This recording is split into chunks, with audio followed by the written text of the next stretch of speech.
আমাদের পাশে থাকবেন, আমার মাকে দেখবেন। সরকারের কাছে আমার অনুরোধ যে আমার মা এখন কিভাবে চলবে সেটা যেন তারা দেখে।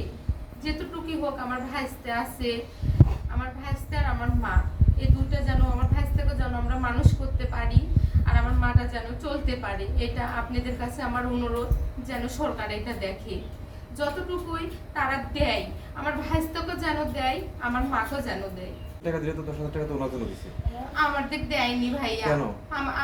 আমি সকাল থেকে কালকেও আমি কথাটা বলি, কালকে আমি ওনার কাছে ফোন দিছি যে ভাইয়া আপনারা কেমন কাজ করলেন, আমার মাটা ইতিম, আমার যেটুকুই আপনারা দেন দুইজনার দেন, আমার ভাইস্তেক দেন, আর হলো আমার ভাবি এখন থাকবে কি থাকবে না সেটা পরের কথা। আমার ভাইকে যে 20,000 টাকা দিছে ওখানে আমার মা গেছে, তার এখানকার চেয়ারম্যান বা আরো যা ছিল আমার মা ওখানে বলছে, আমার মায়ের কথা তারা কেউ শুনেনি। আমরা বলছিলাম যে আমার হলো কি মাকে 20,000 আপাতত আপনারা না দেন, 10,000 টাকা আমার ভাবিকেও দেন, আমার মাকেও হলো 10,000 টাকা দেন আপনারা, তাইলে আমার মাটা বাজার করতে পারে। আত্মীয় স্বজন আসতেছে, তাদের তো খাওয়াতে হচ্ছে, কিন্তু সে বউ হলো আমার মাকে হলো পাঠায় দিছে। তারপর তার হলো মা আর সে সন্ধ্যা পর্যন্ত আত্রায় ওখানে ছিল। তারা জানি না কি করছে, শুধু আমার মাকে বলছে যে আমরা হলো ডাক্তার দেখাবো, আপনারা বাড়ি চলে যান। না হলে 5,000 টাকা দেয়, এর থেকে বেশি কিছু দেয় না, ওই হয়ে যাবে মা।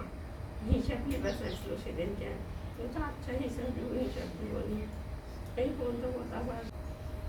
আমার মা খায় দেয়, যেটুকুই থাকবে আমার ভাস্তের জন্যই থাকবে। আমরা চেষ্টা করবো আমার ভাস্তাটাকে, আমার ভাইয়ের আশা পূরণ করার জন্য। আমাদের যদি সরকার না দেখে আমার ভাস্তাটাকে মানুষ করতে আমরা পারবো না।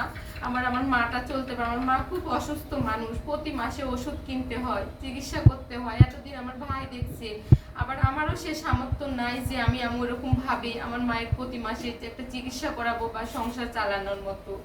আপনারা যদি পাশে না থাকেন, আমার মায়ের দেখার কেউ নেই। আমার মা চলে আসছে সেখান থেকে, আসার পরে তারা আসছে, আসার পর আমাদের কিছু বলেনি যে আমার টাকা দিছে, মা তুমি 10,000 কি 5,000 টাকা লেও, আমরা আসি একটু বাজার করে আনো, কিন্তু সে বউ আমাদের সাথে কিছু বলেনি, আমাদের সাথে কথা বলেনি। আজকে ভাইস্তেক নিয়ে আমার ভাবি তার মাকে নিয়ে সমসপাড়া ইউনিয়নে গেছে। শুধু ওর মা বলল যে হলো আমরা সমসপাড়া যাব, হলো বাচ্চার জন্ম নিবন্ধনে কাট না কি যেন করবে, এই বলে বাড়ায় গেছে। আমার মাকে বউ যে মা আমি যাচ্ছি বা আমি এখানে কিছু চিনি না, একটু কিছু যে বলা সেটাও তো তিনি বলেনি। না 2,500 টাকা দিয়ে আমার বাচ্চা আমার ছেলে হলো সেন দিছে, এখন আমার বলেনি। আমার মাটা বাসুক, আমাদের চিন্তা করতে হবে না।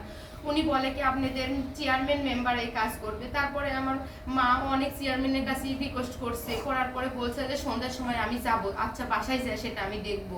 তারপর থেকে মেম্বার চেয়ারম্যান কেউ আসেনি। আজকে আমি সংবাদ সম্মেলন না কি যেন একটা নাম আমার ফোনে সেভ করা আছে, ওনার কাছে আমি ফোন দিছিলাম আপনাদের মতো লোক, তো ভাইয়া আপনি আসে আমাদের লাইভে এটা সবই শুনে গেলেন যে আমার মায়ের বাপের 1.5 বিঘা মাটি ছিল, সে সম্পর্ক বিক্রি করে আমার ভাই